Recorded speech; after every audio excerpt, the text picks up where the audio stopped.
Gold, trusted gold buyers. మీరు తాకట్టు పెట్టిన బంగారాన్ని విడిపించి ఈ రోజు ఉన్న మార్కెట్ ధరకు కొనబడను. అండ్ మీరు నాకు ఒక విషయంలో క్లారిటీ ఇవ్వాలి. ఇది కాంట్రవర్సీ కాదు, గాసిప్ కాదు, ఒక సంస్కృతి సాంప్రదాయానికి సంబంధించిన విషయం. విజయరశ్మిక పెళ్ళి అనగానే రష్మిక వల్ల కొడవ పద్ధతిలో జరుగుద్ది, పంది మాంసం పెడతారు, ఇట్లాంటి చాలా వైరల్ అయింది. అండ్ అలాగే రష్మిక వాళ్ళ ఫ్యామిలీ గురించి వాళ్ళు ఒక యుద్ధ వీరుల నేపథ్యం సంబంధించిన ఫ్యామిలీ అని చెప్పి ఇలా చెప్పారు. మీకు తెలిసినంత వరకు అసలు ఆ సాంప్రదాయం ఏంది, రష్మిక వాళ్ళ ఫ్యామిలీ బ్యాక్గ్రౌండ్ ఏంది, కాస్త వివరంగా చెప్తారు? నాకు కొంతవరకే తెలిసింది. నేను ఆ రోజు కూడా ఫంక్షన్లో ఉన్నప్పుడే వాళ్ళు జరిపే కార్యక్రమాలు, వాళ్ళ చుట్టాలలో కొంతమందితో మేము టేబుల్ మీద కూర్చుని కాన్వర్జేషన్స్ అవుతున్నప్పుడు నేర్చుకున్నాయి, తెలిసినాయి. నాకు అంత ముందు గురించి నేను కొడవ అన్నది పదం కూడా నాకు తెలియదు. రష్మిక ఇంట్రడ్యూస్ అయ్యి పెళ్ళి ఓకే ఆ రోజు కొడవ ఫంక్షన్ ఉంటుంది అంటే ఏంటి పదం అనేది అప్పటి నుంచే అర్థమైంది, అంటే లాస్ట్ 1-2 months నుంచే. సో నాకు తెలిసింది చాలా తక్కువ. తెలిసింది ఏంటంటే వాళ్ళది డెఫినెట్లీ ఒక వారియర్ ఫ్యామిలీ. అంటే వాళ్ళు అంటే ఒక నాట్ ట్రైబ్స్, కానీ వాళ్ళది ఒక సెపరేట్ క్లాన్ అని తెలిసింది. కూర్గులో వాళ్ళందరికీ ఒక దాన్ని ఏమంటారు, కరెక్ట్ వర్డ్ వస్తలేదు, కానీ వాళ్ళకు ఒక చిన్న కింగ్డమ్ లాగానే అనుకోండి. వాళ్ళది ఒక సెపరేట్ క్లాన్. వాళ్ళ ఊర్లో వాళ్ళ పెద్దలు, వాళ్ళు ఆ చుట్టుపక్కల ప్రదేశాలు పాలించిన వాళ్ళు వెనకటి రోజులలో. కొంతవరకు టిప్పు సుల్తాన్ టైం అప్పటి నుంచి కనెక్ట్ అయి ఉన్న వాళ్ళని తెలిసింది. అందుకే ఆ ఫంక్షన్లో కొన్ని అవి చేయించిన అన్నట్టు. ఇప్పుడు అరటి మాన్ ఉంటుంది కదా, దాంతో కట్ చేయించడము అట్లాంటివన్నీ వాళ్ళకు ఉన్నాయంట.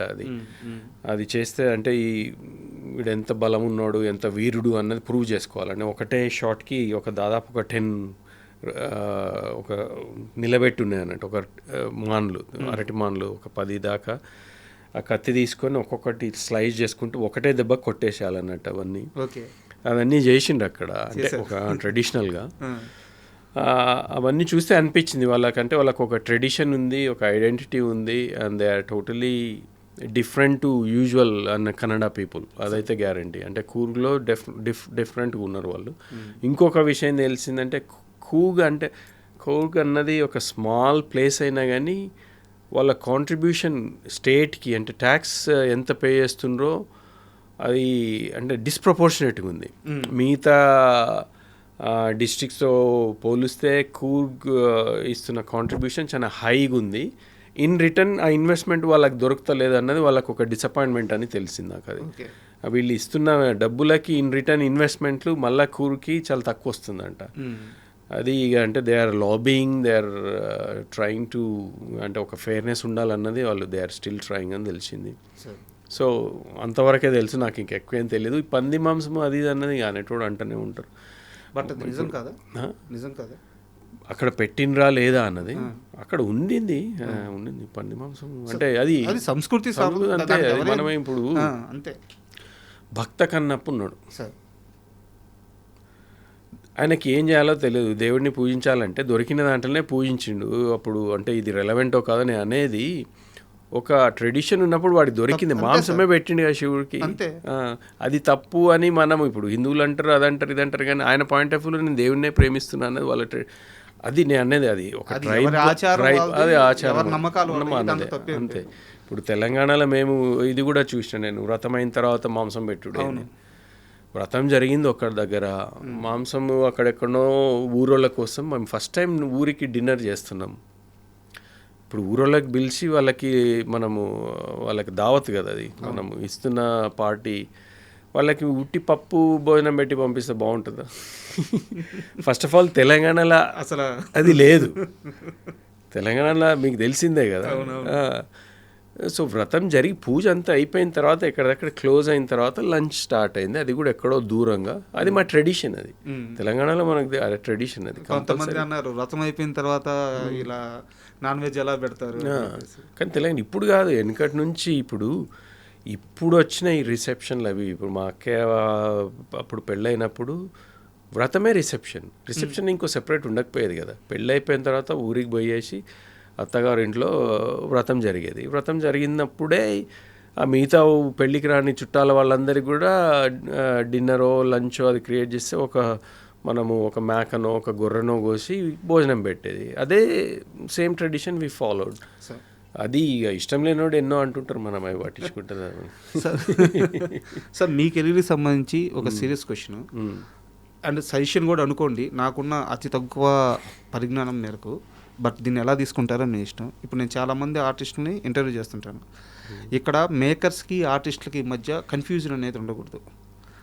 మీరు ఇండియాలో ఉండరు, యూకేలో ఉంటారు, ఇక్కడ ఏమన్నా వర్క్స్ వచ్చినా ఛాన్స్లు వచ్చినా వచ్చి చేసిపోతుంటారు. బట్ సినిమా అవకాశాల కోసం ఎంత ఇంట్రెస్ట్గా ఉన్నారు, ఎంత కోరికగా ఉన్నారు, ఎంత బలంగా ఉన్నారు. ఉదాహరణకి ఒక క్యారెక్టర్ అనుకుంటారు, యష్ గారిని తీసుకుందాం అనుకుంటారు. ఆయన ఎక్కడో యూకేలో ఉంటాడు, పెద్ద ఇంట్రెస్ట్గా ఉండదు, ఏదో ఎప్పుడో ఒకసారి సీజనల్గా వచ్చి చేసిపోతుంటాడు. యష్ అనే వ్యక్తి అలాంటి ఆర్టిస్టా? సినిమా అవకాశాలు వస్తే అన్నిటికన్నా సినిమానే ప్రయారిటీ అనుకునే మనిషి? ఒక క్లారిటీ కావాలి మేకర్స్కి. నేను మీకు క్లారిటీ ఇస్తున్నా, మీరు చెప్పినది రెండో ఆప్షనే నాది. I'm very much interested in doing. ఇప్పుడు ఎందుకంటే నా కెరీర్లో నేను చేయాల్సిన పనులన్నీ ఆల్మోస్ట్ అయిపోతున్నాయి. నాకు 2 అమ్మాయిలు. పెద్ద అమ్మాయి ఇంజనీరింగ్ అయిపోయింది, బెంట్లీలో జాబ్ చేస్తుంది. ఐ మీన్ షీ సెటిల్డ్, ఆమెకు సినిమాలు ఇష్టం లేదు, ఆమె అంతటా ఉంది. చిన్న అమ్మాయి లా చేస్తుంది, ఆమె పెద్దగా అయిపోయింది, ఆమె ఇండిపెండెంట్గా ఉంది. నేను మా వైఫే. ఇన్ని రోజులు కష్టపడి అన్నిటికీ దూరంగా సినిమా అని ఇష్టం ఉన్నా కానీ నా బాధ్యతల వల్ల నా కుటుంబాన్ని కొంతమందిని ఫైనాన్షియల్ హెల్ప్ చేయాల్సి వచ్చినందుకు అన్నీ వదులుకొని ఇన్ని రోజులు చేసినాం. ఇప్పుడు ఆ స్టేజ్ దాటి నా అనే టైం నాకు వచ్చింది. ఇప్పుడు నాకున్న ఈ 10-15 ఏండ్లు ఏది వచ్చినా చేయాలన్నది నేను చాలా కాన్ఫిడెంట్గా, ఐఎమ్ వెరీ మచ్ డిసైడెడ్. నాకు ఆపర్చునిటీ వస్తే నేను ఇప్పుడు ఎప్పుడు రమ్మన్నా కానీ వచ్చేస్తా. అట్లనే ఛాంపియన్ కూడా అంతే. నేను దాదాపు 3-4 టైమ్స్ ఛాంపియన్ కోసం వచ్చిన, 3-4 టైమ్స్ ట్రావెల్ చేసినాం. దాదాపు 4 months టైం ఇచ్చిన. చాలా లాంగ్ సీన్స్ ఉండే నాకు, కాంబినేషన్ సీన్ ఊర్లో వాళ్ళతో కలిసి ఉండే కాబట్టి I was there almost in every scene. షూటింగ్లో అయితే, సినిమాలో ఎంత కనపడ్డది వేరే విషయం, కానీ అండ్ ఐ వాజ్ దేర్. నేను ఆ కమిట్మెంట్ అయితే ఇచ్చినా కదా. అంత బిజీగా ఉండి, నా బిజినెస్ ఉంది, నా వర్క్ ఉంది, అన్నీ ఉన్నా కానీ when I was needed, I said, okay, I'm coming. నాకు all I needed was నాకు ఒక 2 weeks నోటీస్ ఇవ్వండి అని అప్పుడు చెప్పిన. కానీ ఇప్పుడు వచ్చే ఆపర్చునిటీని బట్టి అది ఏంటి అన్న దాన్ని బట్టి నేను I will put a side, I will work from home. ఇక్కడ నుంచి నేను చేసుకోవాలి. అప్పుడు కూడా నేను క్యారవాన్ నుండి నేను టీమ్స్ కాల్స్ చేసిన, నా టీమ్ తోటి అక్కడ మాట్లాడినా, ఐ వాజ్ టేకింగ్, అవన్నీ నేను చేసిన.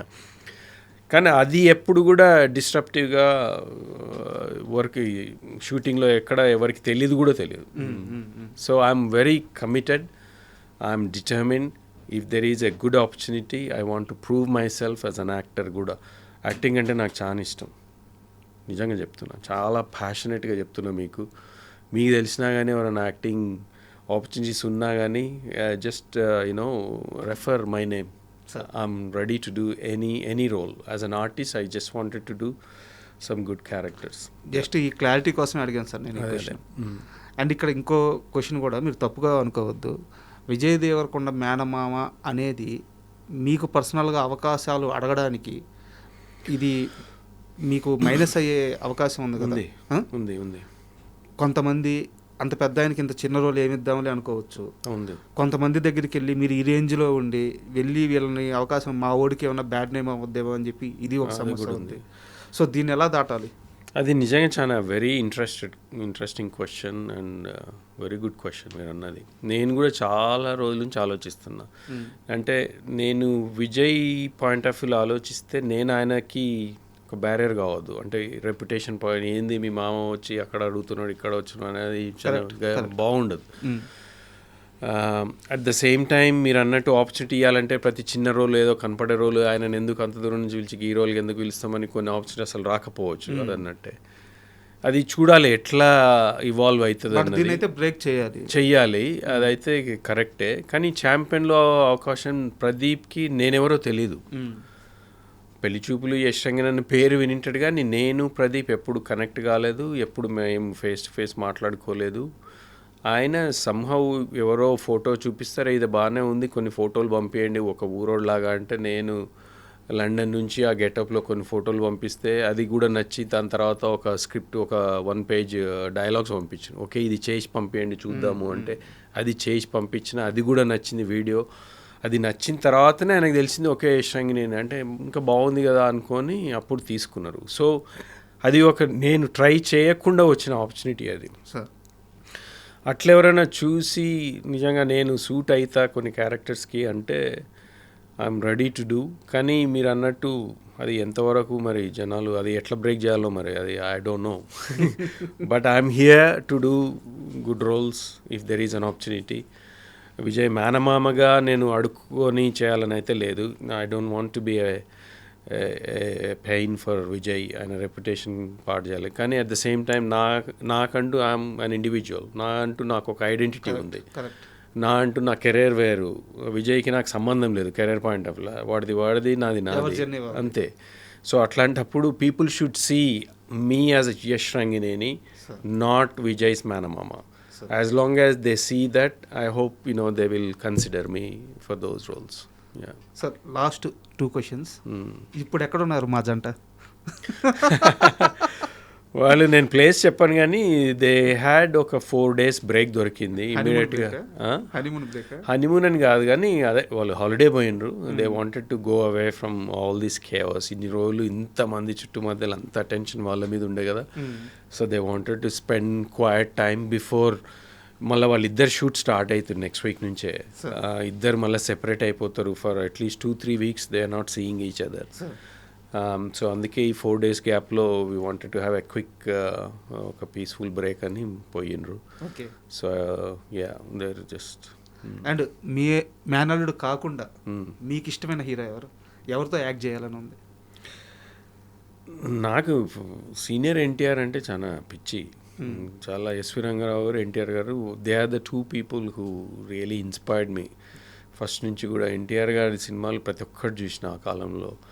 ఆ పౌరాణికం ఇంకా ఇష్టం ఉంటుండే. చిన్నప్పుడు మేము ఎండాకాలం సెలవులో మా ఊరికి పోతే ఆ సినిమాల నుంచి కొన్ని సీన్ ఒక 5 నిమిషాలు స్కిట్ లాగా రాసుకొని నేను మా విజయ్ వాళ్ళ అమ్మ మేమిద్దరం చేసి మా కజిన్స్ అందరికి ప్లే చేసి చూపిస్తుండే. ఒక డైలాగ్ అనుకున్నా, నాకు రాదు ఇప్పుడు డైలాగ్ కానీ వద్దు. కానీ అట్లాంటి చిన్న అందుకే వారు ఈజ్ ఇన్స్పైరింగ్. దాని తర్వాత నేను టీనేజర్గా గ్రో అవుతున్నప్పుడు నాకు బాగా ఇష్టపడ్డ చిరంజీవి గారిని. అంటే ఆ డాన్స్ కానీ ఆ సినిమాలో ఆ కాలంలో వచ్చిన ప్రతి సినిమా ఎంత క్రేజ్ ఉంటుండే అంటే అది అన్బిలీవబుల్. ఇప్పటికీ ఎవరంటే చాలా ఇష్టం. ఇంకా తర్వాత నెక్స్ట్ జనరేషన్లో ఇక అందరి సినిమాలు చూస్తూనే ఉంటా. ఏది మంచిగా అనిపిస్తుంది బాగా. పుష్ప బాగా నచ్చింది, మంచిగా అర్జున్ బాగా చేసిండ్రు, ఎన్టీఆర్ది బాగా చేస్తారు, మహేష్ బాబు. ఇంకా అంటే నాకు ఐఎమ్ నాట్ క్రేజీ ఫ్యాన్, నాకు ఈయననే అన్నట్టు లేదు తర్వాత జనరేషన్. కానీ చూస్తుంటా అందరి సినిమాలు. And thank you very much sir. ఎందుకంటే అందరిలో చాలామందికి కొన్ని డౌట్లు ఉన్నాయి. ఈ ఆనందాన్ని తెలుసుకోవాలని ఇంకా చాలామందికి ఇంట్రెస్ట్ ఉంది. సో చాలా గొప్ప విషయాలు, చాలా మంచి విషయాలు, మాకు తెలియని విషయాలు విజయ్ గురించి, రష్మిక గారి గురించి చెప్పారు. అలాగే మీ కెరీర్కి సంబంధించిన విషయాలు చాలా మాట్లాడుకున్నాం. అన్నిటికంటే ముఖ్యంగా మీరు కెరీర్లో సినిమా కోసం ఎంత కష్టపడి ఈ స్థాయికి వచ్చారో తెలుసు. అంటే సినిమా కోసం సినిమాతో ట్రావెల్ అవ్వడం వేరు, సినిమా కోసం సినిమాని పక్కన పెట్టి సక్సెస్ అయ్యి మళ్ళీ సినిమా కోసం రావడం వేరు. ఇది ఇంకా పెద్ద కష్టం. సో ఇది నాకు తెలిసి ఇది మీ సెకండ్ ఇన్నింగ్స్ అనుకుంటాను. ఈ సెకండ్ ఇన్నింగ్స్లో మీరు సూపర్ సక్సెస్ అవ్వాలి మనస్ఫూర్తిగా కోరుకుంటున్నాను. Thank you very much. Thank you so much. And Rajat, this is a wonderful conversation. నేను కూడా ఎంజాయ్ చేసిన. కొన్ని మీరు అన్నట్టు నా కెరీర్లో ఒక యాక్టర్గా అట్లాంటి ఆపర్చునిటీ వస్తే ఇంక అంతకంటే మించలేదు. మీరు అన్నట్టు ఇది సెకండ్ ఇన్నింగ్సో థర్డ్ ఇన్నింగ్సో నాకు తెలియదు, కానీ ఒక ఇన్నింగ్స్ అయితే స్టార్ట్ అయింది. So I wanted to sustain and score lot more runs ఈ సెకండ్ ఇన్నింగ్స్లో. అట్లాంటి ఆపర్చునిటీస్ కోసం I'm ready for anyone who is willing to consider me for any of the roles. So thank you so much. Really appreciate. Thank you. And for more videos, please subscribe to iDream. Please subscribe to iDream. Please subscribe iDream. And please subscribe to iDream.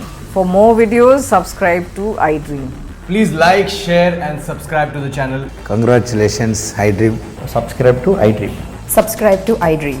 So subscribe to iDream Media. iDream ki iDream team andarki huge congratulations. Please subscribe iDream Media. Please subscribe to iDream. Subscribe iDream. Please subscribe to iDream. iDream అంటే నా కళల ఛానల్ను subscribe చేసుకున్న నోరు తిరుగుతలేదు, మీరైతే గంట గుర్తు కొట్టండి. For more such videos, please subscribe to iDream. Subscribe to iDream. Please subscribe to iDream. Please subscribe iDream Media. Please do subscribe to iDream. Please subscribe to iDream Media. For best entertainment and information, please subscribe iDream. And don't forget to subscribe to iDream.